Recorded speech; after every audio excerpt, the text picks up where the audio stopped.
Welcome to Hope on the Rise. My name is Peter Englert. I'm one of the co-hosts of this version of Hope on the Rise. This is an extended conversation, and I am here with our wonderful host and leader of Hope on the Rise, Bob Roden. Bob, how are you doing today? I'm doing great, Peter, and it's nice to be with you again. Very nice to be with you again. I love it. Well, this is more, you've been doing these 3-minute segments, and this is kind of a recap. So, Bob, because this is our first recap, there's two things that I think would be really helpful for you to talk about. Number one, where did you get the idea to name this podcast Hope on the Rise? And then give us just a preview of this idea of respect, which are the first 4 podcasts that you're doing. My daughter-in-law is a principal in the Henrico County school system, and they have chosen the book called Hope Rising this year as a resource. So she gave it to me, and she said, "Hey, Dad, I think you'd like to read this." Well, it's a very inspiring book because hope has been very much a theme of my teaching, preaching, my life. And as I read it, I thought, wow, this is pretty amazing because they treat hope as a science. They gave illustrations about how hope has made a difference for medical people. And so as I thought about doing a podcast, I thought, I want to make a difference for people in this chaotic world and the confused world. People are missing hope. And so I thought about hope on the rise. If we can help hope to rise in people's life, it'll make a difference. So that's where the title came from. And then I had this idea of these 3-minute podcasts. And the reason I started with respect is, first of all, because my grandmother taught me these 4 kinds of respect. But I also felt like that, when you talk about hope, it's really a verb and it's a noun. It's a verb when it's in process, but it's a noun when it's realized. And so I thought as we're thinking about the process of hope that people need to go through, if we're going to do something about the future, one of the things that's important in people's lives is respect. And so I took these 4 weeks to talk about respect, and it's been a lot of fun doing it. That's great. And a lot of these ideas, I know that 4 Phases of the Leader probably tangentially covers this, but it comes from your book, Restless to Reconciled. And so as you and I have prepared for this podcast, one of the questions that I'm sure, I might have, or some of our younger listeners, respect seems like an old school, archaic word. Why is it more important today for us to recapture a deeper meaning of respect? Well, I suppose it could be considered archaic, and if it is, we need to resurrect it. I want to give a resurrection to the word of respect, because respect is a really a huge part of our society. I mean, you think about the person that maybe has an issue and a medical issue, and they're all gathered in the hospital, and people will say, "Hey, respect their privacy. You don't just respect that," and that gets our attention. We say, "Oh, we understand what they mean." So that's one aspect of respect. But respect also it helps with chaos. I mean, can you imagine if I went down to the corner here and I said, I don't like that stop sign being there. I'm just going to move it. And I get rid of it. Can you imagine the chaos at that corner if there's no way to? So respecting the authority of that is an important piece. Now, I may want to change something. That's a whole other topic. But respecting what's in place and the normal routines of life is very, very important. Respecting social laws, for instance, it gives us a sense of order and civility, and so that's the general idea of respect. And then from a biblical standpoint, I was thinking about in Jeremiah, he said at one point, you've lost your sense of awe of what God is all about. Mm-hmm. So I think there's a sense of, when I talk about respect for God, this sense of awe for who He is. Now that's an important piece as well. Not these other areas I've been talking about, but I wanted just to kind of sort of segue that in for for just a moment. But really, because if I'm going to have hope in my life, what are the Mm, actions I can take to help bring about the preferred future that I'm hoping for? And mm, I can just sort of run a daydream and say, well, I'm hoping for this and I'm hoping for that. But the minute I begin to do something about it, and I think one of the things I can do is understand respect in life and the order that it can bring into my life and the ability to help me move forward if I give proper respect to things. So I did talk about respect for authority, but I began by talking about respect for yourself. Because you see, you and I spend more time with ourselves than anyone else. So I need to respect myself. That's what I started with. And then I talked about respect for authority. I talked about respect for time, respect for property. So I gave it some particular emphasis that we wouldn't just talk about respect in a general way. I wanted to identify it with certain disciplines of life and activities that we go on. So that's why I began with the idea of respect, and so I've resurrected it, I guess you might say, over the last few weeks here, and we've gotten a really terrific response from people who have been listening to the podcast and who are saying, "Hey, this idea is helpful to me." That's the idea of planting a seed in people's life. So you know what? If I could just put this thought along beside what I'm already thinking, and maybe this thought could make a difference in my life. That's what we're really about here. it's fascinating to me because I look at respect the way that you're talking about it. One of the adjectives you use is proper respect, but it's also, you could say healthy respect. And, you know, food is really, really important to us, but you can overdo food. Technology and social media they can be advantageous, but you can overdo it. And I think what I hear you saying is, with respect, there's a healthy dose of it that as you respect what God is doing in you, it changes the way you respect things outside of you. And I think what's powerful about that is we need to resurrect words like this, and we need to bring these ideas back because we run with our assumptions as opposed to what's the actual meaning and definition. And respect is a tool that needs to be something that we cultivate in a healthy way, in a proper way. Yeah. Let me just give you an illustration of exactly what you're talking about, Peter. And I have permission from my granddaughter to tell this story. This is about respecting yourself. She went away to college, and actually to the university, and her first year was very, very difficult.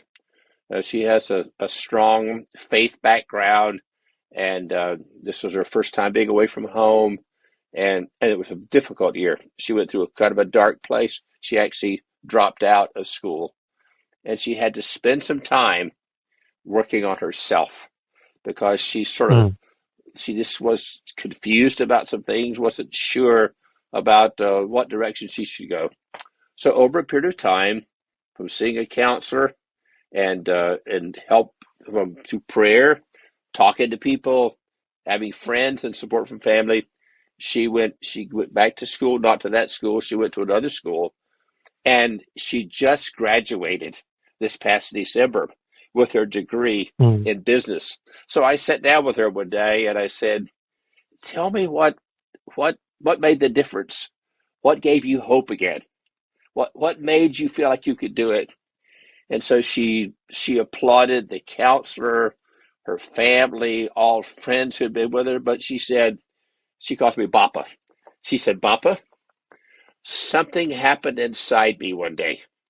It was like it happened. It's a spark, and it was a faith spark that began to work in her again." And she said, "I realized I can do this. I can do this." Now, she's very bright, so the cognitive piece was not an issue. It was just a matter of her having the will and the motivation and the energy. So something happened inside of her. So that's what I know about what hope can do for us. When hope came into her life And that's the divine peace. That's the faith peace. Now it isn't that all alone. She had other helps. But when people have hope, for instance, this what we've just been through this month with Damar Hamlin. I mean, here were people kneeling on the football field. Why? Because prayer gave them hope. Prayer gave them Hmm. hope. It was that prayer reflected their hope that something can happen. So we take all the natural resources, but then it's that divine spark. It's that work of God in us that we can never lose or miss. That's the peace that of course being part of the faith movement brings to us. It's faith in Jesus Christ to make a difference in our Hmm. lives. And I'm so thankful for our granddaughter for the many ways she got help, but that spark that came back to her. She's graduated, has a job today, navigating in society. That's my prayer for anyone who's listening to us today, that they've lost hope. That hope can come back. It can come back in your life. So hope can be on the rise. Hope can be on the rise for us. That's what we're all about. Two quick thoughts because I love what you just said. You brought up Damar Hamlin. You're in Richmond, Virginia. I'm in Rochester, New York, which is about an hour outside of Buffalo. And, one of the things that I loved what commentators said about Damar was because of fantasy football and, because of all the games that kind of go around with football, like this was a reminder to fans that Damar is a human being.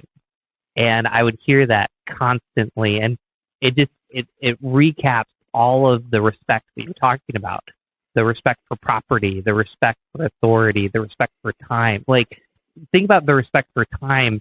They talk about the assistant athletic director, his respect for time to immediately respond Yes. to Damar Hamlin on the field.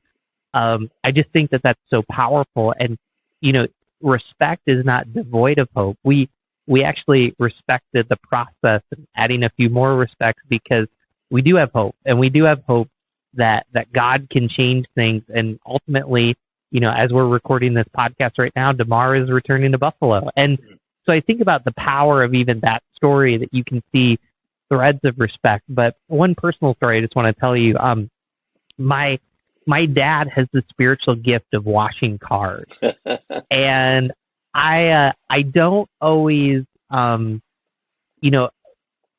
it's not something that I'm good at, and again, it's not that it's hard for washing cars, but I think a lot of people, when they think about washing cars, the immediate assumption is like an intern asking them to do a menial task. But I watched my dad wash cars for important people, for widows, for our family, for my grandmother. And, you think about that respect. When I respect property, when I respect someone's car to wash it, what I'm communicating to another person is, you're important, you're valuable, you're like, I want to give you hope because this car that you have, it's worth my time to wash it for you. And I just keep thinking about, when you talk about respect, that's what my dad was doing. No one ever said, you washed my car too much. It was always like, oh my goodness, you did this for me. And you've captured it perfectly in that story about your dad. And Peter, I'm just thinking about being with you again. We were together 14 years ago in this innovative leadership experience when you were a college student, and we took 4 days and we went down to Washington D.C. and met leaders, and we were together. And a part of my reason for doing that was to give the 10 students, and you were one of those 10, a sense of hope about the future. And in doing that, we met leaders that we said, hey, you can respect this person because of who they are. And we went to Barry Black, who was chaplain of the Senate, one of the persons, and we just to hear him speak. And he talked to the students about hope, where he came from the streets of Baltimore, and God raised him up, and he became, chaplain in the Navy, and now he's chaplain of the Senate. So the stories of hope abound everywhere. It is true that not every story turns out good. I think we're aware of that. We know that there are stories that don't turn out good. So we're not suggesting that everything is perfect in life. But when you put the God factor into life, when you put Jesus Christ into your life, which is what we've seen also in this whole football situation, people said, "Hey, we're praying to God for help." It makes the difference. It is when there are enough good stories around that we can call on those and say that gives us hope for the future. I'm encouraged today just being here with you. I mean, you sent me a text a few months ago and said, "Hey, what are you doing?" And we connected again, and I said, "I'm thinking about doing a podcast." And you said, "Hey, I do podcasts." And now we've connected in this way. It's again, we have a mutual respect for one another. And even though I'm old enough to be your father, it's like that book Geeks and Geezers, where people over 70 connecting with somebody younger. But we have a mutual respect for one another, and that's really important as we walk through life, how we treat people, how we view them. And that begins because, see, you have a healthy respect for yourself. I have a healthy respect for who I am. And we start with that. We respect ourselves. Then we respect time. We respect property. And we respect authority. Those are important pieces that we walk in life with. And it's just such a joy for us to be able to connect this way and to talk about hope and respect and weave all that together in a way that will make a difference in the future. I have a verse that I cling to pretty strongly, Peter. It's Psalm 71:18. It says, "Oh God, even when I'm old and gray, please don't forsake me until I can pass along your power to the next generation." And that's my hope in this podcast, to be able to pass along thoughts and inspiration and values. John Ashcroft says the greatest thing we can do is pass along values to the next generation. And if I can do that in some way, and to do that together you and I can walk this path. I just want to thank you for being willing to have this kind of conversation, to talk about hope and values and respect. Those are neat things we can do together. Before we close, I'm going to just go a little off script, if that's okay. But why don't you, maybe in a sentence or a paragraph, why does respect matter so much to hope? Kind of sum up, your 4 podcasts and then this recap. Why is respect so important to hope? Because respect is giving honor and dignity to the things you do in life. Well, when I do that, it begins to affect the way I feel, and I think it begins to energize people with hope. I can say, "Hey, this can be a hopeful situation," and because we know that God can make a difference. If I will say, "Lord, I will take these actions. I believe that tomorrow can be better than today, and I'm going to do something about it. I'm going to put respect into my life, believing that I can help influence the future to be brighter." And that's why we call it Hope on the Rise. It's a joy to be able to talk about this, Peter, and to do it together.